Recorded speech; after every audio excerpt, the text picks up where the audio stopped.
തമ്മിലടിയും തൊഴുത്തിൽ കുത്തും അഴിമതിയും അടുത്താണ് നേതാക്കളുടെ മക്കൾ ബിജെപിയിലേക്ക് വരുന്നതെന്ന് വി മുരളീധരൻ.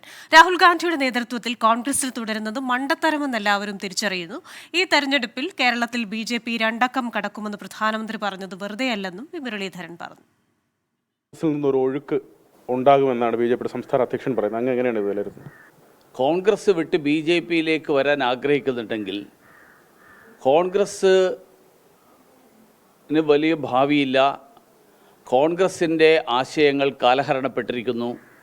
കോൺഗ്രസ്സിലെ തമ്മിലടിയും തൊഴുത്തിൽ കുത്തും അഴിമതിയും അതിൽ മനമെടുത്തുകൊണ്ടായിരിക്കണമല്ലോ അവരൊക്കെ വരുന്നത്. അതിനോടൊപ്പം നരേന്ദ്രമോദി എന്ന പ്രധാനമന്ത്രി, അദ്ദേഹത്തിൻ്റെ നേതൃത്വത്തിലാണ് ഇന്ത്യക്ക് ഭാവിയുള്ളത് എന്നവർ തിരിച്ചറിഞ്ഞതുകൊണ്ടായിരിക്കണം. ഇവരെല്ലാവരും കോൺഗ്രസിൻ്റെ കുടുംബത്തിൽ ജനിച്ചു വളർന്ന് ഇത്രയും കാലം കോൺഗ്രസിനെ അടുത്തറിഞ്ഞ ആളുകളാണ്. ആ ആളുകൾ ഒരു സുപ്രഭാതത്തിൽ കോൺഗ്രസ് വിട്ടു പോകുന്നുണ്ടെങ്കിൽ ഈ കാരണങ്ങൾക്ക് പുറമേ ഉണ്ടാവുന്ന ഒരു കാരണം രാഹുൽ ഗാന്ധിയുടെ നേതൃത്വത്തിൽ ഇനിയും തുടരുന്നത് ആന മണ്ടത്തരമായിരിക്കും എന്ന് അവർക്ക് തിരിച്ചറിഞ്ഞതുകൊണ്ടാണ്. അവർക്ക് കോൺഗ്രസ് പാർട്ടിക്കുള്ളിൽ പരിഗണന ലഭിച്ചില്ല, അതാണ് അവരുടെ ഒന്നാമത്തെ പരാതി. അത്തരം ഒരു അക്കോമഡേഷൻ ഇവിടെ കിട്ടും, അല്ലെങ്കിൽ അത് ഉറപ്പുവരുത്താൻ ബി ജെ പിക്ക് സാധിക്കുന്നു? ഞാൻ പറഞ്ഞില്ലേ, ബി ജെ പിയിലേക്ക് ഒരാൾ വരുമ്പോൾ അവരെ സ്വാഗതം ചെയ്യുന്നു എന്നാണ് എൻ്റെ സമീപനം, ഭാരതീയ ജനതാ പാർട്ടിയുടെ സമീപനം. ലോക്സഭാ തെരഞ്ഞെടുപ്പിൽ പത്മജ വേണുഗോപാലിൻ്റെ പേരുണ്ടോ?